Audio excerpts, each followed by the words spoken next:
анварби 67 сола барои дидорбинии фарзанди маҳбусаш аз ноҳияи ҳамадонӣ ба шаҳри ваҳдат омадааст.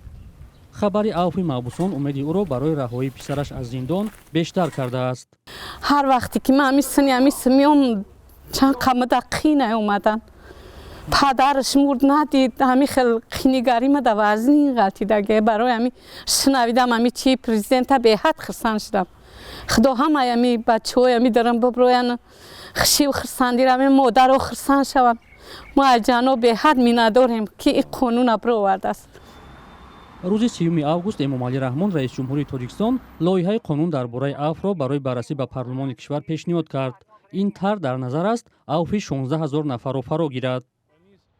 аз ҳоло бархе ҳуқуқшиносон мегӯянд таҷрибаи гузашта нишон додааст ки ҳангоми татбиқи қонуни авф ҳолатҳои коррупсионӣ зиёд мешаванд ва ин навбат беҳтар аст назорат ҷиддӣ шавад. созмонҳои ғайриҳукуматӣ дар маҳалҳо инчунин олимони алоҳида ва мустақил ва коршиносон ва бахусус намояндагони матбуоти даврӣ ва воситаҳои ахбори омма ба ин раванд ҷалб карда шавад то ки мақомоти ҳуқуқ татбиқкунанда дар кадом сатҳе ки набошад назоратро эҳсос кунад. дар бораи қабули қонуни авф ба муносибати 30-солагии истиқлолияти тоҷикистон аз пеш дар ҷомеа ҳадсу гумонзаниҳо вуҷуд дошт.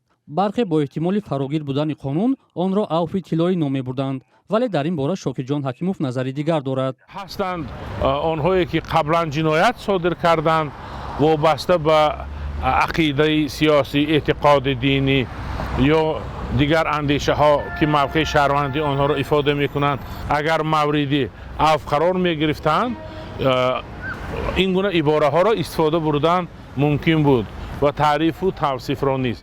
ҷузъиёти зиёде аз қонун дар бораи авф маълум нест. ҳафтаи пеш радиои озодӣ дар робита ба ҷузъиёти ин тар ба вазорати адлияи кишвар номаи расмӣ ирсол намуд ки то ҳол посухе нарасидааст. бисёре аз наздикони чеҳраҳои шинохтаи зиндонӣ қаблан бар ин умед буданд ки дар эълони авфи навбатӣ пайвандонашон аз зиндон раҳо хоҳад шуд.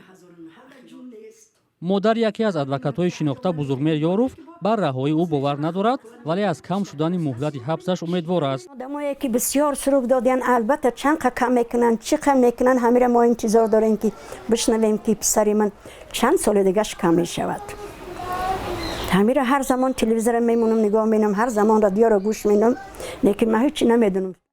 дар тоҷикистон 2 сол пеш низ чунин қонуне қабул шуд ки ҳудуди 20 000 нафарро дар бар гирифта буд ва пас аз раҳоии зиндониён хабарҳо аз дигарбора даст ба ҷиноят задани маҳбусони раҳошуда расонаӣ шуд. як пурсиши сарироии радиои озодӣ нишон дод ки дар бораи қонуни авф сокинон назарҳои гуногун доранд. вақте ки вақти ҷавоб метиҳанд бояд ёро дар назорат бигиранд ки бо қонуншиканӣ накунанд, конститутсияро бихонанд, қонунҳоро ироя кунанд. ин хеле хуб аст барои халқ. одамои одатшудагӣ бо мебурам бо ҳам корш кардам мегӯяд. бисёраш бегуноҳ рафтага, касе ки бегуноҳ рафтага ҳамуно бо барвақтарак бибурям пеши зану фарзанди худшон, пеши оилаи худшон. қарор аст ин та рӯзи 6 сентябр дар иҷросияи ғайринавбатии маҷлиси намояндагони маҷлиси олӣ баррасӣ гардад. баргузории ин ҷаласаи парлумонӣ бо даъвати президент сурат мегирад.